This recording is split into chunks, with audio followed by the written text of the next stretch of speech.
Good morning all of you. Start करते हैं हम लोग बीकॉम पार्ट 3। बीकॉम पार्ट 3 हम स्टार्ट करने जा रहे हैं।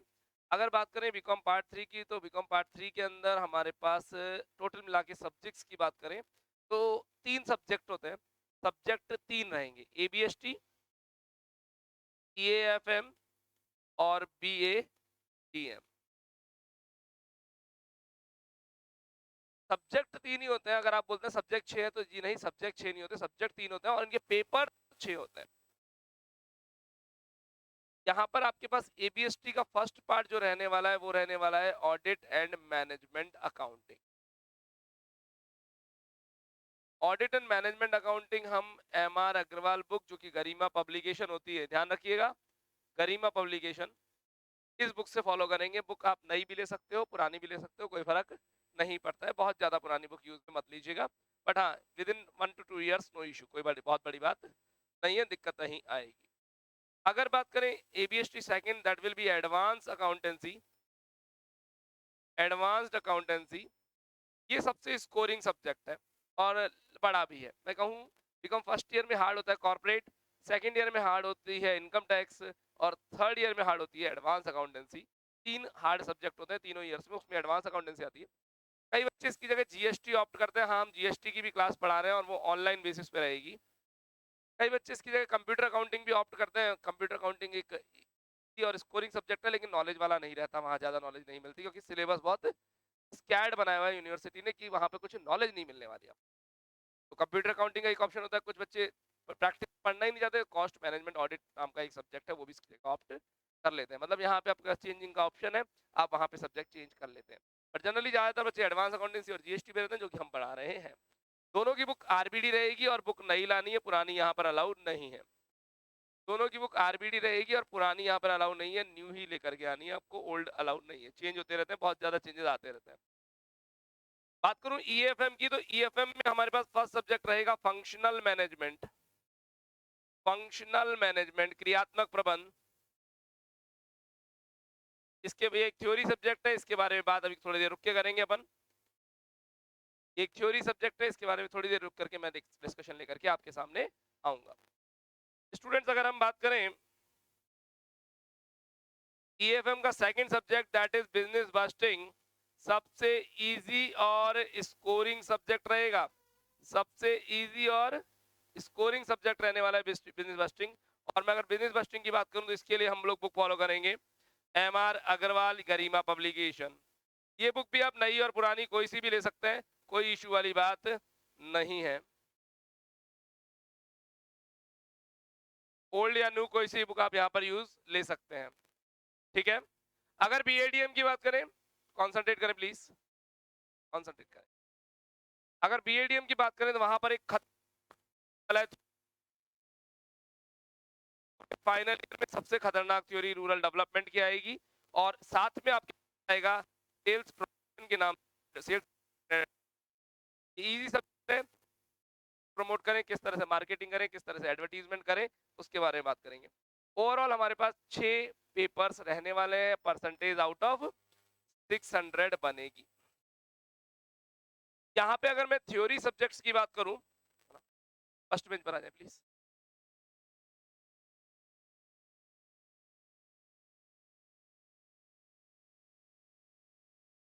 यहाँ पर मैं थ्योरी सब्जेक्ट की बात करूं, आपके पास कंट्रोल है वहां पे, आप खुद करें बस, चलने दो उसको, बंद मत करना, कोई दिक्कत नहीं, इसी चला जाएगा। फोकस करिएगा प्लीज। यहाँ पर अगर मैं थ्योरी सब्जेक्ट्स की बात करूं तो यहाँ पर थ्योरी सब्जेक्ट हमारे पास फंक्शनल मैनेजमेंट रहने वाला है, रूरल डेवलपमेंट आएगा और सेल्स प्रमोशन आएगा, जिनके गैस पेपर्स हम लोग हर साल 15 दिसंबर के आसपास लॉन्च कर देते हैं। ये गैस पेपर आपको मिलेंगे, इनके सॉल्यूशन मिलेंगे और साथ ही साथ मिलेगी थ्योरी की ऑनलाइन सपोर्टिव क्लास, जिसके अंदर हम हमारे गैस पेपर का पूरा सॉल्यूशन एक ऑनलाइन क्लास के माध्यम से कराएंगे, जो कि हमारी एप्लीकेशन पे अवेलेबल रहेगा। ये ऑनलाइन क्लास, ये गैस पेपर उसकी ऑनलाइन क्लास सभी के लिए कॉम्प्लीमेंट्री अवेलेबल है, आप सभी के लिए, मींस इसका कोई अलग से चार्जेस वगैरह है नहीं। लेकिन अगर सॉल्यूशन बुक लेते हैं तो उसका एक थोड़ा सा चार्ज रहता है, आप लोग सभी जानते हैं, बताने की आवश्यकता नहीं है। किसी को अगर कोई कंफ्यूजन हो तो मेरा फोन नंबर 998391 1 2 3 4 5 पर मेरे से कांटेक्ट करें, मैं आपकी जरूर से मदद करूंगा और अच्छे से हम डिस्कशन करके सॉल्व करेंगे। आप कॉल कर सकते हैं, व्हाट्सएप कर सकते हैं। इवनिंग में 6 बजे बाद बात करोगे तो मेरे से डायरेक्ट बात होती है इस नंबर पे, और उससे पहले बात करोगे तो रिसेप्शन आपकी पूरी, ठीक है। व्हाट्सएप आप कभी भी करके छोड़े, मैं ही रिप्लाई देता हूँ। प्रैक्टिकल की बात करें, ऑडिट मैनेजमेंट एक छोटा और इजी सब्जेक्ट, बिजनेस बस्टिंग छोटा और इजी सब्जेक्ट, लेकिन एडवांस अकाउंटेंसी थोड़ा लेंथी है और उसके अंदर हमें ज्यादा मेहनत की आवश्यकता पड़ेगी। तो स्टूडेंट्स प्लीज आप लोग फोकस करके पढ़ेंगे, समय कम है उस हिसाब से भी मैनेज करना पड़ेगा। सारी टेंशन मेरे ऊपर छोड़े, बस आपसे रिक्वायरमेंट है डेली क्लास लीजिए, कोर्स को कंटिन्यू करें और स्पीडली खींचते रहे, और साथ में संडे टेस्ट जरूर दें।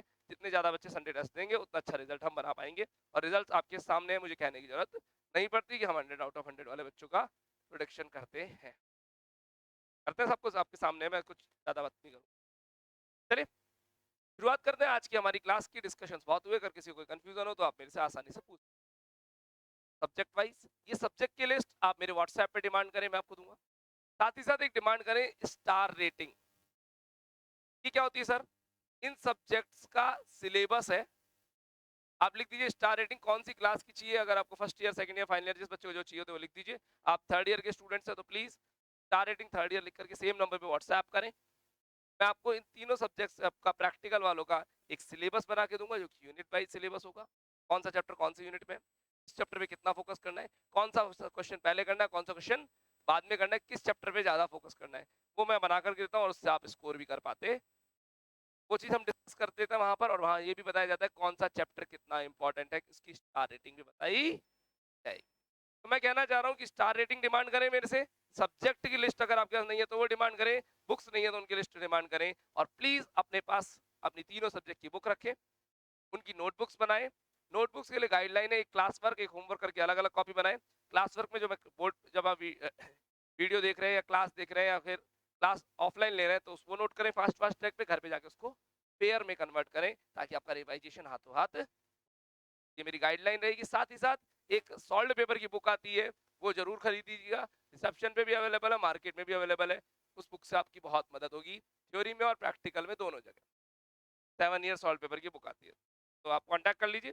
जिन बच्चों के पास नहीं हो, बाहर के बच्चे हैं, वो मेरे से मंगवा भी सकते हैं, मैं आपको यहाँ से डिलीवरी करवा देता हूँ, अपने आप पहुंच जाएगी आप तक। चलिए शुरुआत करते हैं audit and management accounting book की। अगर audit and management accounting book में बात करें तो आज हम शुरू करेंगे कैपिटल स्ट्रक्चर चैप्टर से, लेकिन उस पर सारी बातों पे जाने से पहले पहले हमें बुक के बारे में पता होना चाहिए। बुक्स बंद कर दीजिए प्लीज, बुक्स की आवश्यकता अभी नहीं है।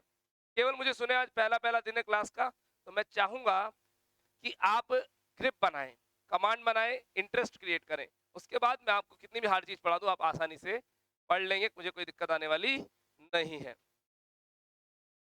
ठीक है, तो कंटिन्यू करते हैं हम लोग। एक बार मैं इस बोर्ड को क्लियर कर देता हूँ, कुछ लिखने की यहाँ से नीड नहीं है। चलिए शुरुआत करते हैं। टॉप बुक का नाम है audit and management accounting. Audit and management accounting, हमें बुक की आवश्यकता पड़ेगी आरबीडी, न्यू बुक की आवश्यकता पड़ने वाली है। सॉरी सॉरी सॉरी सॉरी, मैंने गलत बोल दिया पूरा। हमें बुक चाहिए एम आर अग्रवाल, और एम आर अग्रवाल में को मैं क्लियर करना चाहूंगा गरिमा पब्लिकेशन, क्योंकि अग्रवाल अग्रवाल भी एक बुक आती है, बच्चे कंफ्यूज हो जाते हैं। गरिमा पब्लिकेशन अगर आप बोलेंगे तो परफेक्ट बुक आपको मार्केट से मिलने वाली है। शुरू करते हैं इसके बारे में डिटेल से। क्या है ये सब्जेक्ट? किसी भी एरिया में उतरने से पहले आपको पता होना चाहिए कि ये सब्जेक्ट क्या है। जैसे हमने इनकम टैक्स पढ़ी हुई है, तो इनकम टैक्स के बारे में पता पड़ा कि इनकम टैक्स मोदी जी लेते हैं, देश का विकास प्रगति करने के लिए लेते हैं, है ना? ठीक है, ऐसी बहुत सारी बातें। कॉस्टिंग कॉस्ट को कंट्रोल करती है, फाइनेंशियल मैनेजमेंट पैसे से पैसा बनाती है, कॉर्पोरेट अकाउंटिंग कंपनी के अकाउंट्स के बारे में बात करती है, स्टैटिस्टिक्स हमारे पास्ट से फ्यूचर की थ्योरम्स बनाने की काम करती है। सब बुक का अपना अपना टारगेट होता है। इस बुक का क्या टारगेट है? इस बुक के दो टारगेट है, ऑडिट करना और मैनेजमेंट की अकाउंटिंग। आज हम इस बुक के दो सेगमेंट्स हैं, एक ऑडिट और एक मैनेजमेंट अकाउंटिंग, में दोनों के बारे में बात करूंगा हल्की हल्की सी, और फिर मैनेजमेंट अकाउंटिंग की डेप्थ में हम कूद जाएंगे। चलिए स्टार्ट। पहले बात करते हैं ऑडिट क्या होती है।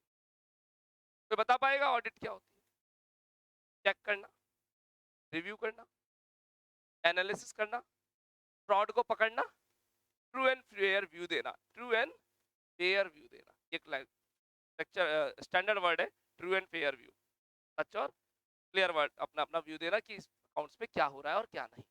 इन सब बातों को मैं एक बार साइड रखता हूँ और मैं अपनी लैंग्वेज में इसको ऑडिट को समझाने की कोशिश करता हूँ। रियल में ऑडिट होती क्या है, कौन करवाता है और किसकी करवाता है, क्यों होती है, इससे बेनिफिट क्या है। वेरी सिंपल, मैं एक स्टोरी सुनाता हूँ आपको और उस स्टोरी से पूरा कंसेप्ट आपको क्लियर हो जाने वाला है कि ऑडिट की बुक में है क्या। ऑडिट, सुनिएगा, मैं हूं गांव का एक किसान, तब मुझे ट्रैक्टर चलाना आता है, मुझे कंपनी चलाना नहीं आता, लेकिन मेरे पास पैसों के बोरे भरे हुए हैं बहुत सारे, अनलिमिटेड पैसा है अपने पास, कोई कमी नहीं है। बात करें, मेरा मन हुआ कि मेरी भी एक फैक्ट्री हो, मैं भी एक कंपनी का मालिक हूँ, चेयरमैन मेरे आगे लगता हूँ, XYZ लिमिटेड कंपनी हो, एक अच्छी खासी बिल्डिंग हो, अपने भी शेयर्स मार्केट में चलते हो, उस कंपनी का एक अच्छा खासा राइट अपने पास हो, 51% शेयर होल्डिंग, आप लोग समझते हैं। तो अपन ने क्या किया साहब, सोचा यार अपनी कंपनियों पर कंपनी बनेगी कैसे, कंपनी को चलाएगा क्या कौन, हमें लॉस की कोई नॉलेज नहीं है, हमें प्रोडक्ट बनाने की कोई नॉलेज नहीं है, हमें रिसर्च एंड डेवलपमेंट की कोई नॉलेज नहीं है, हमें मार्केटिंग की कोई नॉलेज नहीं है, हमें प्रोडक्शन की कोई नॉलेज नहीं है, हमें बोर्ड ऑफ डायरेक्टर्स का वर्क कैसा होता है इसकी कोई नॉलेज नहीं है। अपन ने सीधे सीधे अपना एक दोस्त पकड़ा, इन सबकी नॉलेज थी, उस दोस्त को हायर कर लिया सैलरी बेसिस पे, भैया तेरी सैलरी 2 लाख रुपए महीना है, 3 लाख रुपए महीना है, अच्छी खासी सैलरी थी, ठीक है, काम क्या है तेरा, कंपनी चलाना, पूरे तरह कंपनी चलानी है। तो मैं अकेला कैसे चलाऊंगा, मैंने कहा आप अपनी टीम बनाइए, हायर किए लोगों। मेरे दोस्त ने न्यूज़पेपर में एडवर्टीजमेंट दिया, ऑनलाइन एडवर्टीजमेंट दिया और लोग हायरिंग शुरू करी। कुछ हायरिंग क्या क्या किया जरा सुनना। अपन एक किसान, मेरा एक फ्रेंड, बोले तो दोस्त, लीजिए तो मैंने लिखा दोस्त, इस दोस्त को कंपनी का चीफ एग्जीक्यूटिव ऑफिसर बना दिया, सीईओ। अपन कौन है, अपन तो चेयरमैन है, एमडी बोलते थे इसको हम, मैनेजिंग डायरेक्टर, नाम के आगे कुछ भी लगा लो क्या फर्क पड़ता है, अपन तो होलसेल पावर है, ठीक है। अपने दोस्त को अपन ने बना दिया कंपनी का सीईओ, चीफ एग्जीक्यूटिव ऑफिसर। इस सीईओ ने अपने नीचे टीम बनाई, 2 company secretaries, 2 chartered accountants, 6 BODs, board of directors जिनको कंपनी चलाना आता है, और फिर अलग अलग डिपार्टमेंट्स, एचओडीज, अलग अलग डिपार्टमेंट्स के हेड्स। मान लीजिए मैंने 10 डिपार्टमेंट बनाए, प्रोडक्शन अलग, सेलिंग अलग, मार्केटिंग अलग, रिसर्च एंड डेवलपमेंट अलग, फाइनेंस अलग, उन सबके head of board of directors बनाए। और फिर इनको कहा तुम्हें भी अपनी नीचे नीचे टीम चाहिए तो तुम भी 10-10 बंदे रख सकते हो, 15-15 बंदे रख सकते हो, और एक अच्छा खासा स्टाफ मैंने मैनेज कर लिया। एक जयपुर में एक बहुत बड़ी बिल्डिंग बनाई, इस बिल्डिंग के टॉप माले पर अपना ऑफिस बनाया, अपन जाके ऑफिस में बैठते, चाय पीते और आ जाते। अपने को कोई कंपनी चलाना आता ही नहीं है, बस अपना ऑरा था, लोग अपने को जाते ही पूरा स्टाफ और ऑफिस खड़ा हो जाता था सब स्ट्रेट अप। लेकिन अपने को फिर भी कहूंगा क्या चलाना आता है, ट्रैक्टर चलाना आता है, अपने को कंपनी चलाना नहीं आता। कल को वहां पर कोई फ्रॉड होता है कंपनी के अंदर, मुझे पता नहीं पड़ेगा। 1 मिनट रुकिएगा।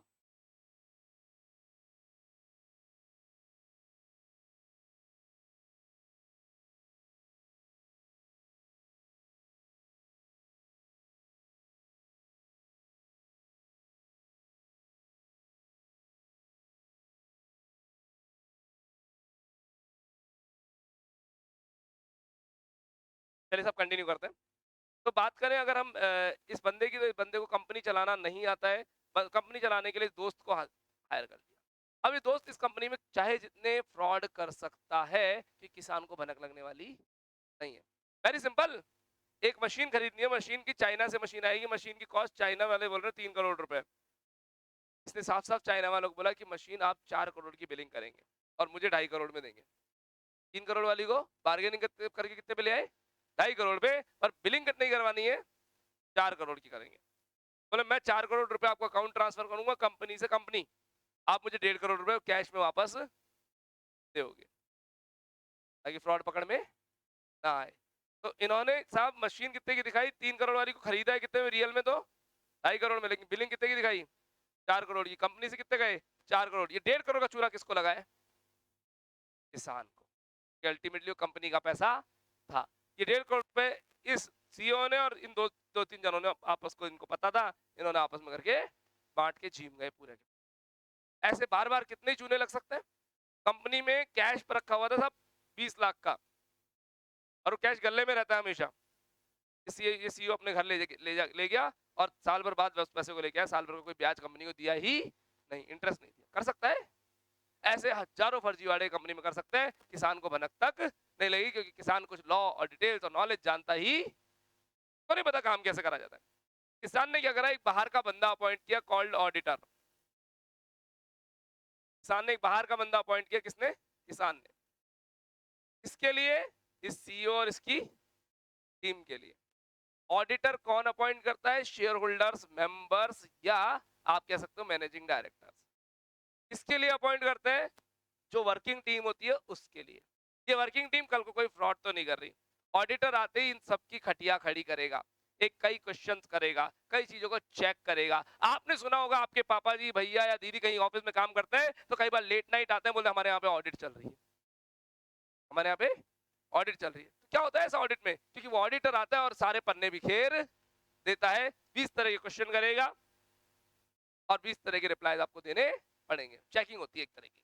और उस चेकिंग में अगर ऑडिटर को कुछ गलत लगता है तो ऑडिटर क्या करेगा? आपको जेल भेज देगा या आपके थप्पड़ मार देगा? ना जेल भेजेगा ना थप्पड़ मारेगा, केवल अपना ट्रू और फेयर व्यू देगा। सर वो क्या करेगा, ऑडिटर क्या बोलेगा? सर मैंने कंपनी में ऐसा पाया, I found this, but real में होना चाहिए ऐसा, और यहाँ पर ये थोड़ा लैग है जिसके कारण यहाँ कंपनी में फ्रॉड हो रहा है या हो सकता है, और मैं अपनी ओपिनियन ऐसी देता हूँ कि हमें ये करना चाहिए। और ये ओपिनियन किसको दे देगा? अरे भैया जिसने अपॉइंट किया उसी को तो रिपोर्ट करेगा, रिपोर्ट कर दे देगा अपनी। यानी ऑडिटर क्या देता है? ऑडिट रिपोर्ट देता है। ऑडिट रिपोर्ट में कोई एक्शन लेता है कि जी नहीं, वो काटने वाला कुत्ता नहीं, वो केवल भौंकने वाला कुत्ता है। उत्तरी क्या बोले आप? जी हाँ, ये कोटेशन है, क्वेश्चन है आपका बहुत बड़ा कि auditor is a watch dog not a blood hound. शिकारी कुत्ता नहीं है ऑडिटर, ऑडिटर केवल भौंकने वाला कुत्ता है। यानी ऑडिटर इनकी बात किसको भौंक देगा? किसान को भौंक देगा, काटेगा नहीं। ऑडिटर एक्शन लेने वाला नहीं है, ऑडिटर केवल अपनी ओपिनियन देगा। कल वो किसान का जो मूड करेगा, किसान इनके खिलाफ एक्शन ले लेगा। ऑडिटर तो केवल अपनी रिपोर्ट देके जाएगा, नथिंग एल्स। तभी तो कहते हैं ऑडिटर को हम पार्टी पे लेके गए, क्योंकि ऑडिटर कहते तू काम मत कर भाई, क्योंकि ऑडिटर यहाँ आ गया। अब ये सब लोग क्या करेंगे? अगर ऑडिटर काम करेगा तो इनकी खटिया खड़ी करेगा। ऑडिटर को ये क्या करते हैं, सारे के सारे उठा करके बोले चल क्लब चलते हैं। ऑडिटर को अच्छा खिलाते पिलाते घुमाते, बोले ऑडिटर आया है, हम आपको रिसोर्ट दिखाते हैं हमारे यहाँ की, आपको ये दिखाते हैं वो दिखाते हैं, घुमाने ले जाते हैं। बोले काम मत कर तू। और ऑडिटर को मान लीजिए 6 दिन की ऑडिट पे आए तो 5 दिन घुमाते रहेंगे, लास्ट वाले दिन फॉर्मेलिटी कंप्लीट करो, सर हो गए पेपर साइन, चलो सब कुछ ओके है, कह दो ना। ऑडिटर की खातिरदारी कर दी ना इन्होंने। ऑडिटर के तो पैसे हैं, इधर से लेता है 10 लाख, इधर से लेता है 5 लाख, इधर से 10 लाख लेता है चेक करने के, इधर से 5 लिखता है नहीं चेक करने के। 15 लाख हो गए, काम खत्म अपना। इधर से लिए 10 लाख, काम चेक करने के, इधर से 5 लाख। सर ये तो पुलिस वालों की तरह हो गया। जी हाँ, एग्जैक्टली। बताता हूँ अभी। क्वेश्चन आया है कि इनको अपॉइंट कौन करता है? ऑडिटर को अगर गवर्नमेंट कंपनी है तो अपॉइंट करती है गवर्नमेंट, और गवर्नमेंट के ऑडिटर के लिए कंपनी बनी है, एक ऑर्गेनाइजेशन बना है C&AG, बोथ। ये सेंट्रल का है पर C&AG, controller and auditor general के नाम से एक डिपार्टमेंट बना है जो कि जितनी भी गवर्नमेंट कंपनी है उनकी ऑडिट करता है। ठीक है, बाकी प्राइवेट के अंदर कौन अपॉइंट करेगा? जो पैसा लगा रहा है वो अपॉइंट करेगा। ठीक है, शेयर होल्डर ही तो पैसा लगाते हैं। तो बड़े कोर शेयर होल्डर्स की कमेटी बनती है जो कि जनरल मीटिंग में आती है, वो जनरल मीटिंग में ऑडिटर अपॉइंट कर देते हैं कि इस कंपनी को ऑडिटर अपॉइंट कर रहे हैं, ये कंपनी अपनी रिपोर्ट देगी, और सब पैसे खाते हैं, रियल में वर्क कोई नहीं करता। ऐसा कह नहीं सकते हम, हाँ, और कह भी सकते हैं। आप मेरी बात को समझ चुके हैं, मैं किसी पर कमेंट तो नहीं कर सकता ना इंडिविजुअली। चलिए, तो टॉपिक समझ हल्का सा समझ में आ रहा है। ऑडिट क्या है? एक बंदा अपॉइंट करेगा, कौन? पैसा लगाने वाला। किसके लिए? कमेटी के लिए जो काम कर रही है उसके लिए, कि इनके यहाँ पे कोई फ्रॉड तो नहीं हो रहा। और इसको चेक करने के बहुत सारे तरीके हैं। जैसे मैं आपको बताऊं, अगर आप घर एक मकान बन रहा है, उस मकान को बनते हुए आप देखोगे तो आप उस मकान की कमियां नहीं पकड़ सकते, आपको तो सब अच्छा अच्छा अच्छा ही लगेगा। लेकिन आर्किटेक्ट आएगा तो वो उस मकान के लूप होल्स पकड़ेगा, भाई साहब बारिश में पानी यहाँ भरेगा, आपको तो पकड़ में थोड़ी आएगी। वैसे इस कमरे में वेंटिलेशन नहीं है, यहाँ एक विंडो निकलनी चाहिए थी, ये लिफ्ट यहाँ की जगह यहाँ होनी चाहिए थी, स्पेस कम पड़ेगा, यहाँ से यहाँ करते तो स्पेस ज्यादा मैनेज हो सकता था। ये चीजें आपके समझ में आने वाली नहीं है। मैं अगर बात करूँ, मेरे इंस्टीट्यूट में कोई लूप होल हो रहा था तो मेरे को 1 सेकंड में पकड़ में आता है। रिसेप्शन कहते हैं यार आपको गलतियां कैसे पकड़ में आती है? रिसेप्शन वाले बोलते हैं आपको गलतियां गलतियां दिखती है ना, मेरा काम ही है गलतियां ढूंढना। अच्छा ही नहीं दिखती, मैंने वो भी दिखती है, उसके लिए आपको रिवार्ड अलग से मिलेगा, पर बुराई तो मेरे को टोक टोक के तो सुधारनी पड़ेगी। तो मेरा पॉइंट ऑफ व्यू ही वैसा बन चुका है। तो ऑडिटर का भी पॉइंट ऑफ व्यू वैसा बन चुका है, इस कंपनी की कमियां निकालना, तो डायरेक्ट वही अटैक करता है जहां पर उसको लूपहोल दिख सकता है कि यहाँ कमी दिखती है, यहाँ लोग मिस्टेक करते हैं, वहीं पर पकड़ता है डायरेक्ट जाकर। हल्का सा ऑडिट के बारे में समझाया है, बाकी ऑडिट के बाद जब हम ऑडिट पढ़ेंगे तब डिटेल में बात करेंगे, ऑनलाइन भी पढ़ेंगे। अभी बात ऑडिट की मैं पैक करता हूँ। बात करते हैं मैनेजमेंट अकाउंटिंग, ये क्या होती है, आइए डिटेल में बात करनी पड़ेगी। मैनेजमेंट अकाउंटिंग हो सकता है आप बोरिंग फील कर रहे हो, लेकिन बोरिंग फील करने की आवश्यकता नहीं है, क्योंकि पढ़ने के बाद हम practically move. Management accounting, company के सारे बड़े बड़े डिसीजंस मैनेजमेंट लेता है। मैनेजमेंट बोले तो शेयर होल्डर्स, ओनर्स। जब ओनर्स मीटिंग लेते हैं, अब थोड़ा फोकस ज्यादा चाहिए मेरे को, यहाँ प्रैक्टिकल पढ़ाऊंगा। जब ओनर्स मीटिंग लेते हैं तो होता क्या है, आप समझिएगा, ये एक कंपनी है, इस कंपनी में पैसा लगा रखा है इन 20 जनों ने। ये 20 जने जो है अलग अलग फील्ड से आते हैं। इनका स्टील का व्यापार है, इनका कपड़े का व्यापार है, इनका मेडिकल का लाइन का काम है, इनके हॉस्पिटल्स है, इनके थिएटर्स है, इनका रियल एस्टेट का काम है, इनका कोचिंग इंडस्ट्री है, इनके पीजी चलते हैं, सबकी अलग अलग कहानियां है ना, सबकी अलग अलग कहानी है। और ये जो कंपनी है ये बनाती है शूज एंड स्लीपर्स, यानी फुटवियर्स में काम करती है। इन 20 के 20 जनों को फुटवियर लाइन की कोई नॉलेज नहीं है। मैं हूं कंपनी का, सॉरी, यहाँ पे एक भाई साहब बैठे हैं, वो कंपनी के मैनेजिंग डायरेक्टर है, सॉरी कंपनी के सीईओ है। अब सीईओ को डिसीजन लेना है कि अभी तक हमने साउथ में, इंडिया में साउथ में काम कर चालू नहीं किया, क्या हम साउथ में काम चालू करें या ना करें। और साउथ में काम चालू करने के लिए हमको कम से कम 20 करोड़ रुपए की रिक्वायरमेंट है। कंपनी डिसीजन लेना चाहती है साउथ पर करे या ना करे, और करे तो उसके लिए 20 करोड़ रुपीस की रिक्वायरमेंट है। पैसे कहां से आएगा, ये डिसीजन लेना है कंपनी को। क्या सीईओ ये डिसीजन अपने लेवल पे ले सकता है क्या? नहीं, सीईओ ये डिसीजन अपने लेवल पे नहीं ले सकता। सीईओ ने बुलाई एक जनरल मीटिंग। बोर्ड मीटिंग तो होती है खुद की कमेटी की, जनरल मीटिंग में कौन आएंगे, शेयर होल्डर्स आएंगे, ओनर्स आएंगे। सीईओ ने बुलाई एक जनरल मीटिंग जयपुर के अंदर, बोले जयपुर के फलाना रिजॉर्ट में जनरल मीटिंग है, 3 दिन का प्रोग्राम है, हम रोज 2-2 घंटे मीटिंग करेंगे, बाकी टाइम पार्टी चलेगी, एंटरटेनमेंट के रखो तभी वो बंदे आएंगे। मेरे सीईओ ने आप सब 20 जनों को बुलाया, आप सबकी फ्लाइट की टिकट्स, होटल, एयरपोर्ट से pick and drop plus resort plus आपके एंटरटेनमेंट का सारा अरेंजमेंट सीईओ की तरफ से रखा गया है। यार आप पैसे लगाने वाले हो, कंपनी के ओनर हो, ध्यान तो रखना पड़ेगा आपका। पूरा अरेंजमेंट रखा हुआ है अच्छा सा। आप लोगों को बुलाया गया, रोज 2-2 घंटे मीटिंग हो रही है। मीटिंग में साहब एक बंदा है जो कि सबसे रिच है, जिसने सबसे ज्यादा कंपनी पैसा लगा के रखा है, पूरी मीटिंग चलती है, पूरे टाइम सोता रहता है, तो कोई मतलब नहीं है। मीटिंग में होता क्या है जरा सुनिएगा, ये सुनना, ये इंपॉर्टेंट लाइन है। जब मीटिंग चलती है सारे मैनेजिंग सारे जितने भी मेंबर्स हैं सब आके बैठे होते हैं। हमारी कंपनी का एक executive, I am not saying sales, I am not saying CEO, एक एग्जीक्यूटिव आता है, प्रोजेक्टर में पेन ड्राइव लगाता है और समझाना शुरू करता है, सर हमारी कंपनी की पोजीशन ये है, हम यहाँ यहाँ माल बेचते हैं, हमारा अभी भी इतना बिजनेस हो रहा है, हमारे कॉम्पिटिटिव इतने, हमारी सेलिंग प्राइस इतनी है, हमारी कंपनी कैपिटल इतनी है, फ्यूचर में हम इतनी ग्रोथ कर पाएंगे, सारी बातें आपको बताता है। आपके समझ में कुछ नहीं आता है, आप लोग बैठ के स्टैंड लगा के बैठे हो, सुने जा रहे हो, सुने जा रहे हो, सुने जा रहे हो, चल के आ रहा है आखिरकार। लेकिन अल्टीमेटली लास्ट में मेरी लाइन रहती है, सर हमारी कंपनी यहाँ यहाँ यहाँ यहाँ बिजनेस करना चाहती है, साउथ में हम इस जगह वर्क करेंगे, पैसे की आवश्यकता है 2 करोड़, डिसीजन आपका है क्योंकि पैसा आपका है, मैं तो सैलरी बेस्ड 15,000 रुपए की सैलरी वाला एक आदमी हूँ, मेरे को फर्क नहीं पड़ता कल को कंपनी बंद भी हो जाए तो, और कंपनी कितनी भी ग्रोथ करे तो फर्क आपको पड़ेगा, क्योंकि पैसा आपका है, डिसीजन आपका है, आपके हाथ में रिमोट है। प्लीज दीजिए अपना ओपिनियन और डिसीजन देकर के बताएं कि हमें कंपनी को साउथ में ले जाना है या नहीं ले जाना, और ले जाना है तो 20 करोड़ की आवश्यकता कहां से होगी।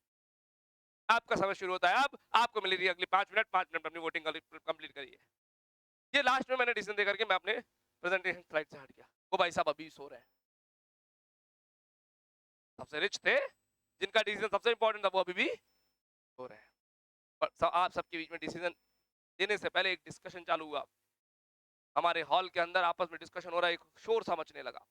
अचानक ये पड़ोसी भाई साहब, भाई उठ, रिमोट का बटन दबाना है। तो क्या है, बोले डिसीजन लेना है साउथ में बिजनेस करें या ना करें। अब इस बंदे ने क्या किया, उठा और खड़ा, बोले साले पहले सबसे चुप हो जाओ। रेस्पेक्टेड था, सबको चुप कर, सबको चुप करने के बाद बोले देखो अपने को मतलब नहीं है, अपने समझ में नहीं आती, चाहे तुम साउथ में बिजनेस करो, चाहे पूरे इंडिया में बिजनेस बंद कर दो, हमें मतलब नहीं है। लेकिन अपने को रेट ऑफ रिटर्न इतनी चाहिए, अपने को अर्निंग इतनी चाहिए, तुम्हारा मत, तुम्हें पैसे चाहिए मेरे से ले लेना जितने चाहिए, कोई दिक्कत वाली बात नहीं। अपनी अर्निंग बढ़नी कि इतनी हो जाती चाहिए, या मेरा ये मिनिमम टारगेट है। अपने को मतलब नहीं, तुम्हें वोट देना हो जिसको दो, ये रहा रिमोट, दबा लेना, कुछ भी मुझे मतलब नहीं है। अगर कंपनी इससे कम कमाएगी तो सबकी नौकरी खत्म और अपना डिसीजन दे करके वापस हो गया। साला गेंद हमारे पाले में डाल दी। सर आप इतनी बड़ी स्टोरी क्यों सुना रहे हो? मैं इस स्टोरी का कंक्लूजन ये निकालना चाहता हूँ कि मैनेजमेंट के जो बंदे होते हैं इनको कोई नॉलेज नहीं होती, इनको अपने रिटर्न से मतलब होता है, अल्टीमेट डिसीजन भी आप ही को लेना है। लेकिन क्या मैं सीईओ वाली टीम, जो बोर्ड ऑफ डायरेक्टर्स वाली टीम है, वो डिसीजन ले पाएगी? नहीं, वो नहीं लेगी आपके ओपिनियन के बिना। कल को मर गए तो वोट तो आपको देना है। तो आप जो वोटिंग देते हो वो वोटिंग किसके बेसिस पे दोगे? आपको मैं रिपोर्ट तैयार करके दूंगा। क्या मैं आपसे कोई डिटेल रिपोर्ट बनाने के लिए कहूंगा? क्या मार्केट में रिसर्च आपको करनी होगी? जी नहीं, वो सारी रिसर्च मेरी टीम करेगी और रिसर्च करके कंक्लूजन निकाल के लाएंगे, और मैं जो अपनी प्रेजेंटेशन स्लाइड में बताऊंगा कंक्लूजन बताऊंगा, सर यहाँ यहाँ यहाँ यहाँ ये कंपनी काम कर रही है, हमारी कंपनी यहाँ यहाँ काम कर रही है, हम ये करके इसको बीट कर सकते हैं, ये वाला प्रोडक्ट लॉन्च करेंगे, ये वाला प्रोजेक्ट बंद करेंगे। सारी बातें करूँ। सारी बातें किसने बनाई? ये सारी बातें जो तैयार करी है, एक रिपोर्ट बनाई गई है, उस रिपोर्ट को कौन तैयार करती है? मैनेजमेंट अकाउंटिंग की टीम तैयार करती है। यानी जब डिसीजन मेकिंग हो रही होती है तो मेंबर्स के पास बहुत सारा टाइम, इस 2 घंटे की मीटिंग बहुत छोटी मीटिंग होती है, इसके लिए 2-2 साल तैयारियां करनी पड़ती है। वो 2 साल की जो तैयारी चल रही थी वो कौन कर रहा था? मैनेजमेंट अकाउंटिंग की टीम कर रही थी, मार्केट रिसर्च करके, कई तरह की रिपोर्ट्स बना करके। और मार्केट रिसर्च और रिपोर्ट के थ्रू आपके सामने 2 घंटे की मीटिंग तैयार करी गई, एक प्रेजेंटेशन तैयार करी गई, और प्रेजेंटेशन तैयार करके आपके सामने फाइनल डिसीजन परोसा गया है, ताकि आप डायरेक्ट, सॉरी, फाइनल ओपिनियन परोसी गई है, ओपिनियन डिसीजन नहीं, डिसीजन तो आपका होगा। फाइनल ओपिनियन परोसी गई है और उस फाइनल ओपिनियन से आप लेंगे फाइनल डिसीजन। क्या मैं आपके सामने 2 साल की मेहनत ला करके हमारा वर्किंग ला के रख दूं तो आप डिसीजन ले पाएंगे क्या? नहीं, आपको वर्किंग नहीं चाहिए, आपको कंक्लूजन चाहिए। ऐसा होगा तो ऐसा होगा, और ऐसा होगा तो ऐसा होगा। ये बातें जो ऐसा होगा तो ये होने की संभावना है, यानी मैं बता दूं कि क्या हम एक्शन लेंगे, उसका क्या रिएक्शन होने वाला है। ये एक्शन रिएक्शन मैं तैयार करके लाऊंगा, और मैं मतलब मेरी टीम तैयार करेगी। मेरी टीम मैनेजमेंट अकाउंटिंग की टीम है, यानी मैनेजमेंट अकाउंटिंग की टीम क्या करती है? फाइनल लाइन में मैं अपनी बात को पैकअप करूंगा। मैनेजमेंट को डिसीजन लेने के लिए जिन जिन चीजों की रिक्वायरमेंट पड़ती है उन चीजों को तैयार करके देना, ताकि डिसीजन लेने में मैनेजमेंट को ना तो मेहनत करनी पड़े, ना दिमाग लगाना पड़े, ना समय लगाना पड़े, और उनके सामने तैयार होकर के डायरेक्ट रिपोर्ट्स है। इनके पास समय नहीं है और ये समझना भी नहीं चाहते, ये तो डायरेक्ट रिपोर्ट चाहते हैं, फाइनल रिपोर्ट्स, फाइनल ओपिनियंस हमारी टीम देगी। कौन सी? मैनेजमेंट अकाउंटिंग की team. Management accounting final reports तैयार करती है, किसके लिए? मैनेजमेंट को डिसीजन लेने में मदद करने की। Simple line. क्या स्टोरी समझ में आ रही है? ठीक है, बात करेंगे इसके बारे में। इसके बारे में हमारे पास जो जो चैप्टर्स हैं उन सब सारे चैप्टर्स को मैं एक एक करके लेकर के आऊंगा। अभी मैं थोड़ा रिवर्स चलूंगा, पीछे से चैप्टर स्टार्ट करेंगे। Capital structure, capital structure and capitalization हमारी बुक में एक चैप्टर है। कैपिटल स्ट्रक्चर एंड कैपिटलाइजेशन,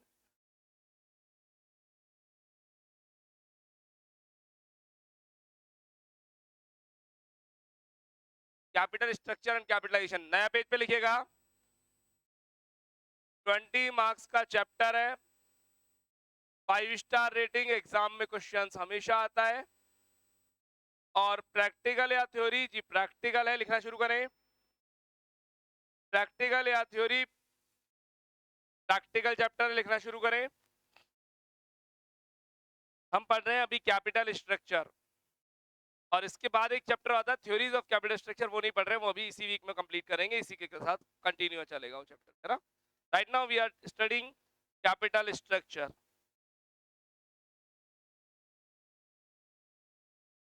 चलिए, चैप्टर कहता क्या है? आपको अपनी कंपनी का कैपिटल स्ट्रक्चर डिसाइड करना है। कितना पैसा? बोल पे, पैसा लगाने वाले नॉर्मली 2 जने होते हैं, इक्विटी और डेब्ट। फोकस करिएगा, बिजनेस में पैसा लगाने वाले जनरली 2 ही जने होते हैं, इक्विटी और डेब्ट। इक्विटी मतलब ओनर्स। ओनर्स कौन? Equity share holders, preference share holders. Equity के अंदर केवल इक्विटी शेयर का नहीं आते, प्रेफरेंस शेयर्स भी आते हैं, ऐसा आपने रेशियो एनालिसिस में पढ़ा होगा सेकंड ईयर में। इक्विटी के अंदर equity share holder, preference share holder, reserves and surplus का पैसा भी आता है। डेब्ट में डिवेंचर्स, लोन वगैरह आते हैं, यानी इसमें आता है घर का पैसा, इनसाइड मनी, और इसमें बाहर का पैसा, आउटसाइड मनी, यानी लोन वगैरह। आप कितना पैसा घर की घर में लाएं और कितना पैसा घर के बाहर से लाएं, ये आपको डिसाइड करना है। एक बिजनेस में लगने वाली कैपिटल, मान लीजिए अभी अपने इंस्टीट्यूट के अंदर 50 लाख रुपए की कैपिटल लगेगी। पहली बात तो 50 लाख रुपए का अरेंजमेंट करे या नहीं करे, और करे तो कहां से करें, which one is the best option, सबसे अच्छा ऑप्शन कौन सा है। मैं थोड़ी सी बात बोलना चाहूंगा प्लीज। अगर आज की डेट में आपको पैसे चाहिए तो आपको बैंक के आगे गिड़गिड़ाना पड़ेगा या बैंक आपके आगे गिड़गिड़ाएगा? गुडविल है क्या बैंक आपके आगे गिड़गिड़ाएगा?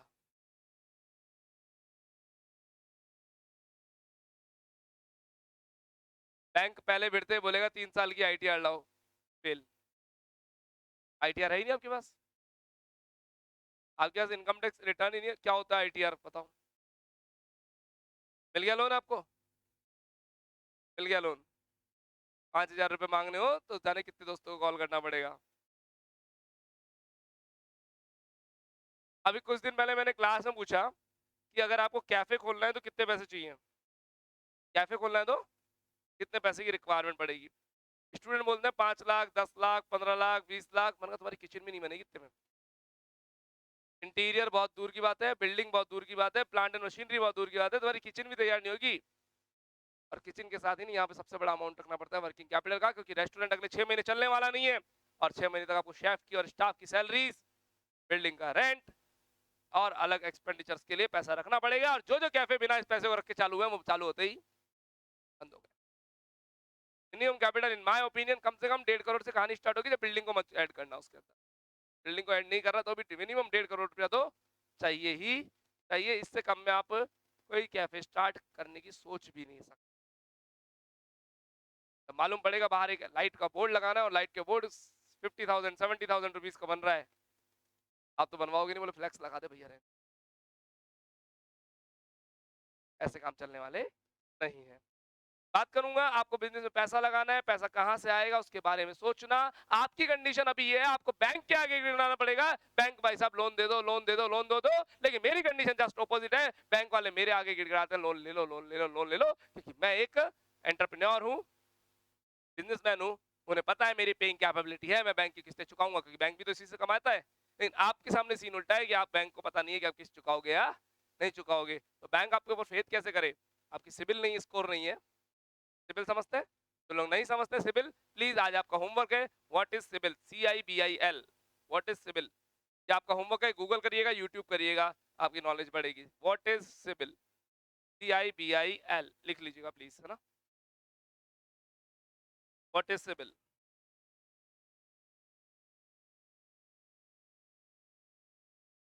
CIBIL, CIBIL. सिबिल स्कोर एक स्कोर होता है, उसके बारे में मैं नहीं बताना चाहूंगा कि यूट्यूब मेरे से अच्छा बताएगा, मैं इसका एक्सपर्ट नहीं हूँ। तो वो प्लीज ये होमवर्क करिएगा, आपकी नॉलेज बढ़ेगी।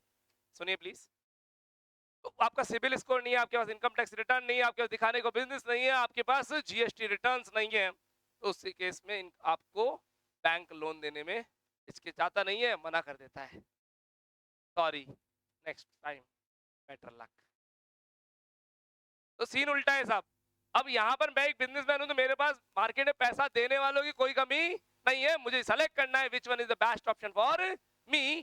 और बेस्ट ऑप्शन का सिलेक्शन कैसे होता है, आइए उसके बारे में बात। पढ़ाई शुरू करते हैं, टाइम बहुत ज्यादा हो गया, कैसे पढ़ाई को, आइए। If business wants to arrange, लिखना शुरू करिएगा please.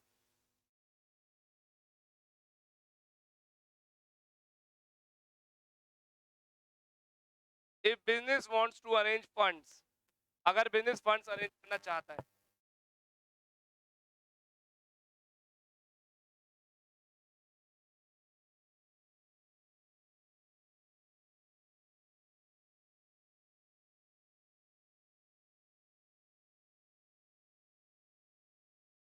If business wants to arrange funds, अगर बिजनेस को फंड्स अरेंज करना, बिजनेस फंड्स अरेंज करना चाहता है।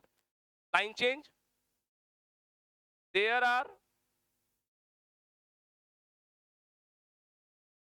there are several options available. There are several options available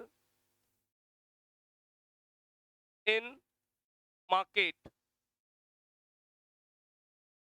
There are several options available in market. Market में बहुत सारे विकल्प मौजूद हैं, आप पैसा कहीं से भी अरेंज कर सकते हैं। आप पैसा कहीं से भी अरेंज कर सकते हैं, मार्केट में बहुत सारे ऑप्शंस हैं। वी हैव टू ऑप्ट, हमें ऑप्ट करना पड़ेगा। We have to opt the option which provides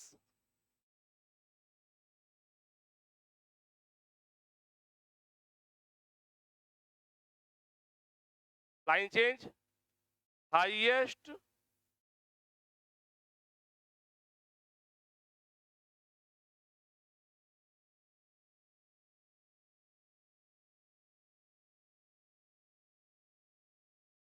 EPS / MPS। Highest EPS और MPS को सर्किल में पैक करें।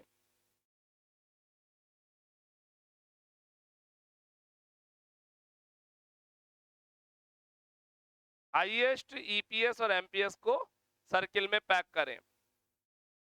विच प्रोवाइड हाईएस्ट EPS और MPS, EPS और MPS को सर्किल में पैक करें। चलिए, मैं थ्योरी नहीं पढ़ा रहा हूं, मैं प्रैक्टिकल में एंट्री मार चुका हूं। जब पढ़ना शुरू करेंगे देखिए क्या लिखा हुआ है। अगर बिजनेस पैसे का अरेंजमेंट करना चाहता है तो मार्केट में बहुत सारे ऑप्शंस अवेलेबल हैं, हमें उस ऑप्शन को सेलेक्ट करना पड़ेगा जहां पर EPS या MPS आई हो। अब सुनना, EPS और MPS को ही चूज क्यों किया और इससे होती क्या है। EPS earning per share, MPS market price पर शेयर। आपको EPS या MPS में से सबसे अच्छी वाली EPS या MPS को सेलेक्ट करना है, और EPS MPS सबसे हाईएस्ट वाली को क्यों सेलेक्ट करना है जरा समझेंगे। वैसे पैसे अरेंज करने का डिसीजन कौन लेता है? पैसे अरेंज करने का डिसीजन कौन लेता है? बोर्ड ऑफ डायरेक्टर्स या मेंबर्स? बोर्ड ऑफ डायरेक्टर्स या मेंबर्स? मेंबर्स यानी पैसा लगाने वाले जिनको बिजनेस चलाना नहीं आता। बोर्ड ऑफ डायरेक्टर जो पैसा नहीं लगा रखा, सैलरी पर है लेकिन बिजनेस चलाना आता है। पैसा अरेंज करने का डिसीजन कौन लेगा, मेंबर्स या बोर्ड ऑफ डायरेक्टर? पैसा अरेंज करने का डिसीजन BOD कैसे ले लेंगे यार? मेंबर्स लेंगे। उस BOD की क्या औकात, औकात वर्ड यूज में ले रहा हूं, इस BOD की क्या औकात, इसकी तनख्वाह इतनी नहीं है जितना पैसा अरेंज करना है। अगर इसको इतना पैसा अरेंज करने की पावर हो तो ये तो पैसा अरेंज करके चल जाए बोरा भर के घर पे, कंपनी के नाम पे पैसा उठाएगा और घर चला जाएगा। क्या दिक्कत है? इसको पैसा उठाने की पावर नहीं है। पैसा उठाने की पावर किसके पास होती है? मेंबर्स के पास में। अब मेंबर्स यानी वही जो अंकल जी सो रहे थे, जो अंकल जी सो रहे थे, उन अंकल जी को केवल अपने फायदे से मतलब है। अपना फायदा बोले तो अर्निंग पर शेयर। उनको मतलब नहीं है कि कंपनी कितनी ग्रोथ कर रही है, वो कह रही है अपनी पेट पॉकेट में पैसा ज्यादा आना चाहिए या अपने शेयर की प्राइस मार्केट में बढ़नी चाहिए। तुम कुछ भी डिसीजन लो, हमें मतलब नहीं, हम वहां से पैसा अरेंज करेंगे जहां से हमारा फायदा हो। और हमारा फायदा किसमें होता है? हमारा मतलब मेंबर्स का फायदा कब उसमें होता है? जब पर शेयर की अर्निंग बढ़ जाए, ज्यादा अर्निंग हो जाए, तभी इनका फायदा होगा। क्या ये बात समझ में आ रही है क्या? तो आपने इतना मैटर लिख लिया, अब इसकी वर्किंग कैसे होती है, इस वर्किंग पर जाऊंगा। मैं इस बोर्ड को यहाँ से क्लियर कर देता हूँ। नहीं, EPS और MPS, अच्छा ये सब एक क्वेश्चन पूछा कि EPS और MPS एक ही बात होती है जी? नहीं, EPS और MPS एक बात नहीं है। मैंने ऐसा नहीं कहा कि ये कोई डिसीजन ले लो। किसी क्वेश्चन में EPS से डिसीजन लेंगे, किसी क्वेश्चन में MPS से डिसीजन लेंगे, तो मैं सिखाऊंगा, इसलिए मैंने दोनों लिखे हैं, है ना। कभी किससे कभी किससे। मैंने पूरे बोर्ड को क्लियर किया कि EPS और MPS कैलकुलेट कैसे होता है। आइए जरा देखते हैं हल्का सा। सेल्स में से आप कॉस्ट हटा दीजिए। सेल्स में से क्या हटा दीजिए? कॉस्ट। कौन सी कॉस्ट? वेरिएबल एंड फिक्स दोनों। तो आएगा EBIT। EBIT full form earning before interest and tax. Earning before interest and tax. EBIT में से आप इंटरेस्ट हटाएंगे तो आपके पास आएगा EBT, earning before tax.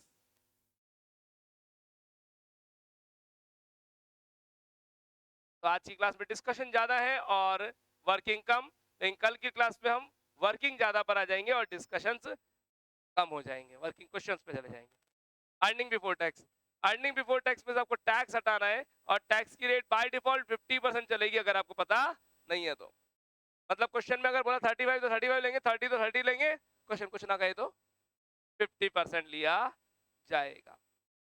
Tax हटाते ही हमारे पास आ जाएगा earning after tax. Earning after tax मैं बोलना चाहूंगा बच्चों, ये अर्निंग शब्द प्रॉफिट से भी रिप्लेस हो सकता है। प्रॉफिट से कैसे जरा बताता हूं मैं। मैंने लिखा अर्निंग आफ्टर टैक्स, ईबीआईटी की जगह कुछ बुक्स पीबीआईटी भी लिखती है, PBIT profit before interest and tax, EBT जगह पीबीटी प्रॉफिट बिफोर टैक्स, और ऐसी प्रॉफिट आफ्टर टैक्स, यानी अर्निंग वर्ड प्रॉफिट वर्ड से रिप्लेस हो सकता है, दोनों का मतलब एक ही है। टैक्स आज अर्निंग आफ्टर टैक्स आ चुकी है, जरा सुनिएगा। ये इंटरेस्ट किसको दिया? बाहर वालों को। बाहर वालों को, बाहर वाले बोले तो डिबेंचर्स या लोन, डिबेंचर्स या लोन वालों को इंटरेस्ट चुका है। अब घर वालों को पैसा देना है, घर वालों में दो है, एक इक्विटी शेयर होल्डर और एक प्रेफरेंस होल्डर। बताइए प्रायोरिटी किसको दी जाएगी? नाम ही प्रेफरेंस है तो प्रेफरेंस देंगे ना। तो पहले प्रेफरेंस शेयर्स का डिविडेंड दिया जाएगा, preference share dividend, preference share dividend. Preference shares का डिविडेंड दे दिया तो प्रॉफिट किसके लिए बचेगा? इक्विटी शेयर होल्डर्स के लिए बच गया। तो जो profit for equity share holders, profit for equity share holders, जितना प्रॉफिट इक्विटी शेयर होल्डर्स के पास बचा हुआ है उसे, सुनना जरा, आप सब इक्विटी शेयर होल्डर्स हैं, मेरे पास कुछ प्रॉफिट बचा हुआ है, वो आप सब में बांटना है। तो divide by total number of share holders पे मत बांट देना, टोटल नंबर ऑफ शेयर से बांटना, एक शेयर पे कितना प्रॉफिट कमाया है, इसके बाद जितने शेयरों से मल्टीप्लाई करते रहो, है ना। Divided by total number of equity shares, divided by total number of equity shares, total number of equity shares, इससे आ जाएगी earning per share.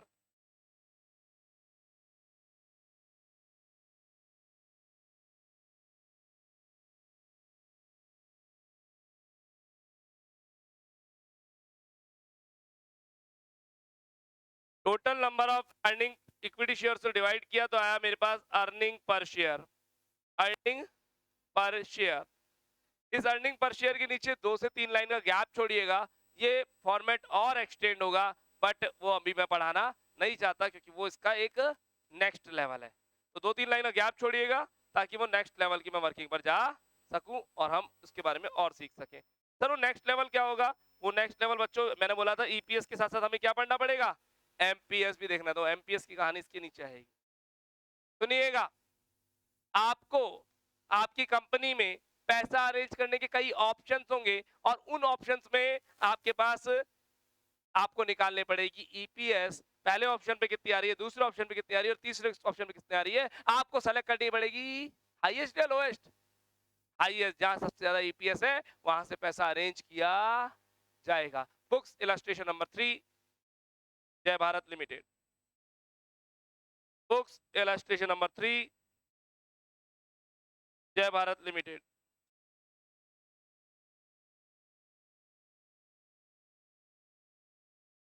Books illustration number 3, जय भारत लिमिटेड। क्वेश्चन अराइज हो रहा है अर्निंग पर शेयर को profit पर share भी बोल सकते हैं क्या? जी जनरली बोल सकते हैं पर बोलता कोई नहीं है, मैंने आज तक नहीं सुना कहीं पे भी लिखा हुआ नहीं देखा है कि अर्निंग पर शेयर को प्रॉफिट पर शेयर भी बोला जाए, बट अर्निंग पर शेयर मतलब ईपीएस ओनली। अगर होता तो मैं जरूर लिखता और बोलता, है ना, है ही नहीं। आइए इलस्ट्रेशन नंबर 3 को एक बार अंडरस्टैंड करने की कोशिश करते हैं, समझने की कोशिश करते हैं क्या हो रहा है इलस्ट्रेशन नंबर 3 में। मैं बोर्ड से इस मैटर को क्लियर करूंगा। चलिए, उम्मीद करता हूं आपने मैटर नोट कर लिया होगा, नहीं नोट किया हो तो आप नोट करिए प्लीज। सुनिएगा जरा, बड़ा ध्यान से देखिएगा। The capital structure of Jai Bharat limited as on 1 April 2010 was as under. पीछे वाले की रूट से जाया करो, आगे की। क्वेश्चन में देखिए, इक्विटी शेयर कैपिटल है 3,20,000 की, प्रेफरेंस शेयर्स 2 लाख के, डिबेंचर्स 2 लाख के, रिजर्व्स 80,000 का। इन सबका मैं टोटल करता हूं तो आता है रुपीज 8 लाख। प्लीज अपनी बुक्स में इन सबका टोटल कर दीजिए रुपीज 8 लाख। देखिए मैं क्या करा, इन सब पे ऐसा ब्रैकेट बनाया और लिख दिया 8L। अपनी बुक में इन सबका टोटल करें 8 लाख लिख दीजिए। बुक्स नहीं है, पीछे से आगे पीछे शेयर कर लीजिए हल्की सी। है क्या एक्स्ट्रा बुक? आगे आ जाओ आप लोग, सीट चेंज कर लो। आगे आ जाओ फटाफट जल्दी से। अच्छा फोटो ले लोगे, ठीक है भाई।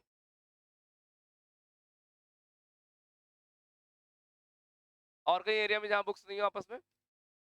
नहीं है तो मोबाइल की स्क्रीन पे लीजिए क्वेश्चन को, कोई दिक्कत नहीं।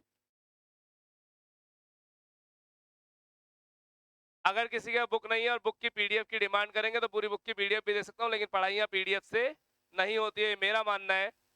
भाई सब बातें नहीं प्लीज, डिस्कशन नहीं, डिस्कशन नहीं please. Yes, illustration number 3, equity shares हैं, प्रेफरेंस शेयर्स हैं, डिबेंचर्स हैं, रिजर्व्स हैं, सबका टोटल किया मैंने रुपए 8 लाख। अपनी बुक में लिख लीजिए। अब पढ़िएगा क्वेश्चन को अच्छे से। कंपनी का रेट ऑफ रिटर्न 10% है। इसका मतलब अगर 8 लाख रुपए कंपनी में लगा रखे हैं तो कंपनी कितना कमा के देगी साल भर में? 80,000 रुपीज, 80,000 रुपए कमा करके देगी। अच्छा 8 लाख की जगह मैं 7 लाख लगाता तो 70,000, 9 लाख लगाए तो 90,000। आगे बढ़ते हैं।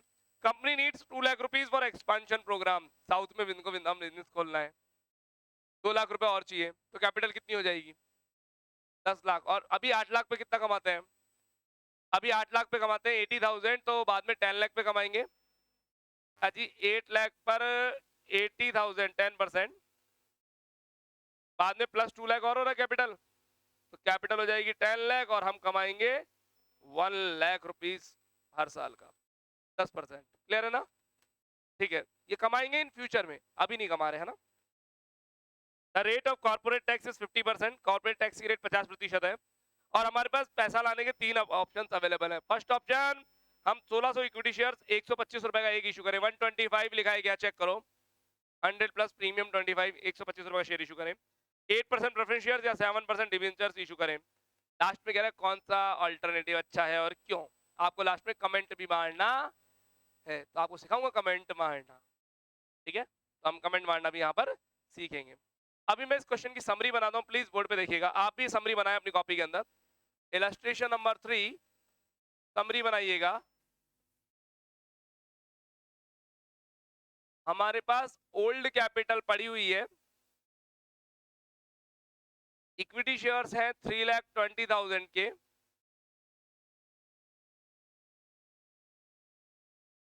7% प्रेफरेंस शेयर्स है हमारे पास, शॉर्ट में बनाए समरी, 2 लाख के। डिबेंचर्स का परसेंटेज बोले तो 6% डिबेंचर, प्लीज बुक से उठाइएगा, 2 लाख के। और रिजर्व्स एंड सरप्लस हमारे पास 80,000 का है। मैंने सबका टोटल किया 8 लाख और इस पे कमाते हैं हम 10% बोले तो 80,000। उन सब पे कमाते हैं हम 80,000। क्या आप लिख पा रहे हैं इतना? 8 लाख का 10%, 80,000 हम कमाते हैं। जरूरत है, जरूरत है, जरूरत है। रिक्वायरमेंट कितने की? 2 लाख की। 2 लाख का अरेंजमेंट करने के हमारे पास 3 ऑप्शंस अवेलेबल हैं। पहला option equity shares 1600 at the rate 125। दूसरा ऑप्शन प्रेफरेंस शेयर्स का परसेंटेज प्लीज 8% प्रेफरेंस शेयर्स।